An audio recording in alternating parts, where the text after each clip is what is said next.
South Oak Cliff head coach Jason Todd. Coach, if you'll introduce your two student athletes. This is Kevin Henry Jennings, our starting quarterback, state championship quarterback, and this is Abdul Muhammad, state championship defensive back. Coach, if you'll just start things off, your thoughts about today's game. Today's game was, when you think of a state championship, we're going through some adversity. For something to be at the end of the road like it was, this was a fitting end because it tested our character. It tested, our ability to stay locked in through the peaks and valleys that we talked about all year. So it was a lot of the things that we discussed all year that we hadn't experienced in the last couple of weeks that really, came through for us in the end, and we didn't lose focus.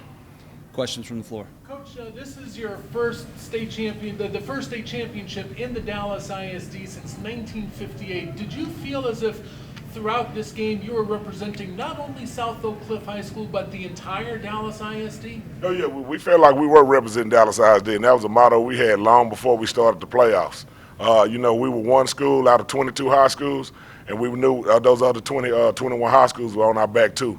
Not only the current teams, but the teams of the past that we talked about, things like that last night. Coach, you took an early lead. How was your defense able to stop the running, pounding game of Liberty Hill?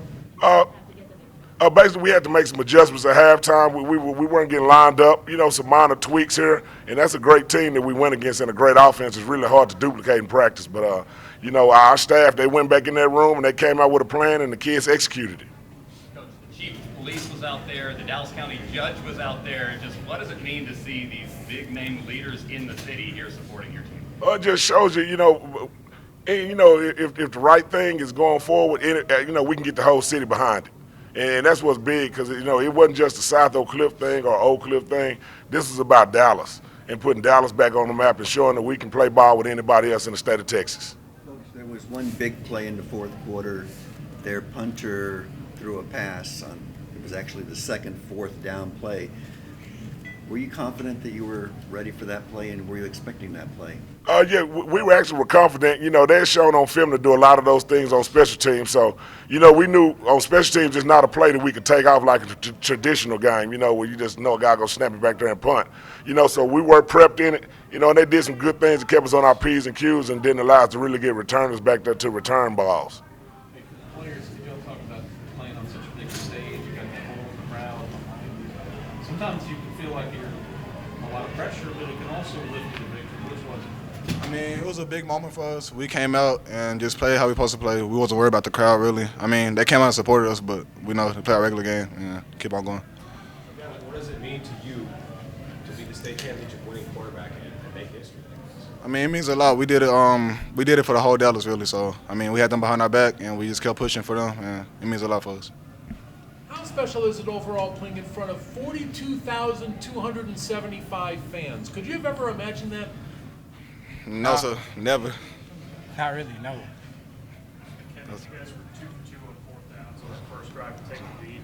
How big was that, and how much do you feel like that set the tone for you guys on offense? It set the tone. Like, we just know to stay confident in big situations, so we just stayed and played like it was a normal down. Coach, is it more satisfaction or relief or a little bit of both? What do you really feel? It's kind of a little bit of both.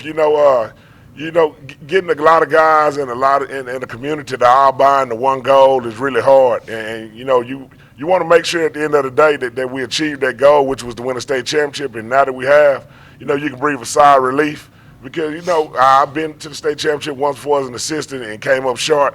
So, that's something that kind of haunts you for the rest of your coaching career. And, we have deep talks and, we sat in that meeting room yesterday and, these guys understood they're just not playing for themselves. But it's been a long lineage of talented guys, great coaches that have come through that maybe didn't have the opportunity these guys right here had today.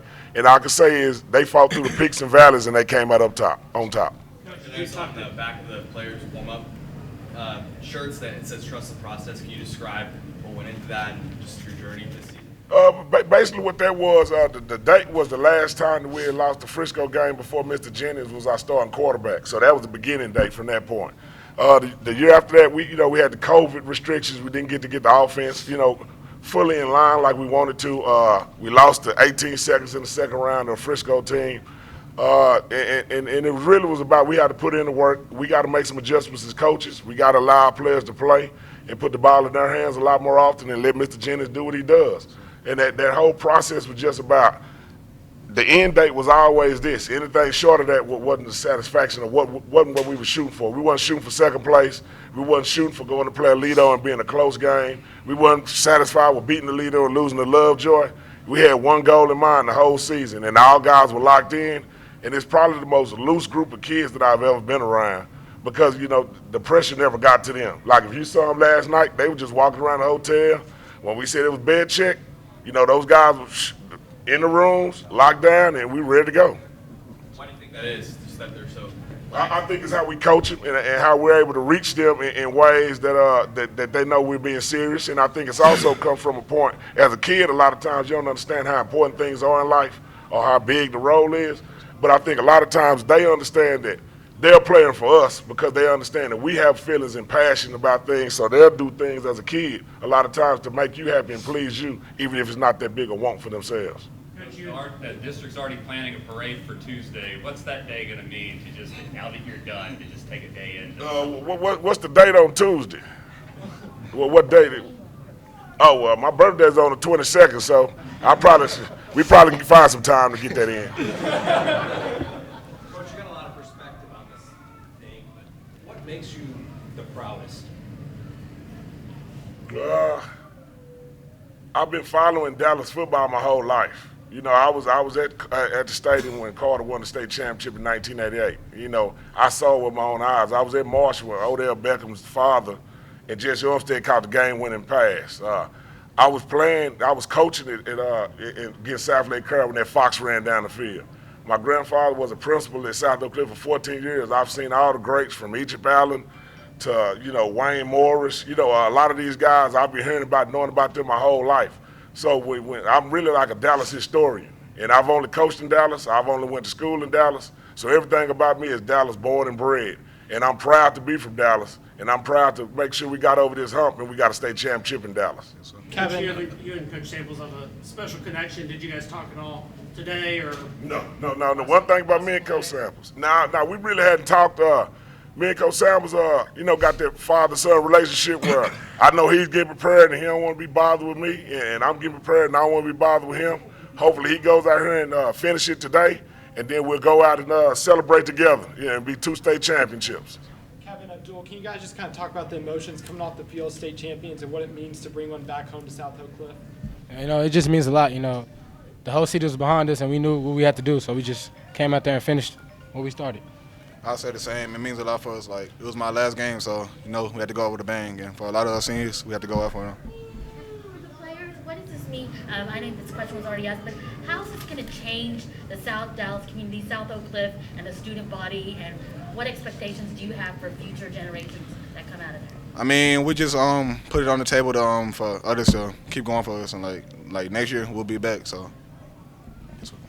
Coach, just to follow up a minute ago, I think you touched on Liberty Hill's offense. For those of us who see that a lot, they, opposing teams pull their hair out trying to figure it out. Yeah. What kind of looks were they giving you? And what were you guys able to figure out specifically, in the second half? It's all about fits, and that's the big thing. First of all, it's about getting lined up and getting down in your stance, and that kind of hurt us in the beginning. So, it really was just basic football stuff. We got to get lined up faster, got to come off and attack our gaps. Can't be waiting on our heels and letting those guys get on us.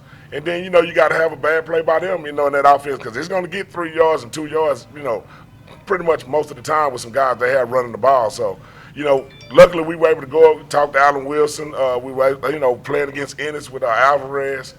Coach Alvarez ran a similar style offense going against Frisco and schools like that. We had some background in this. Thank you, guys. Congratulations. Thank you. Thank y'all.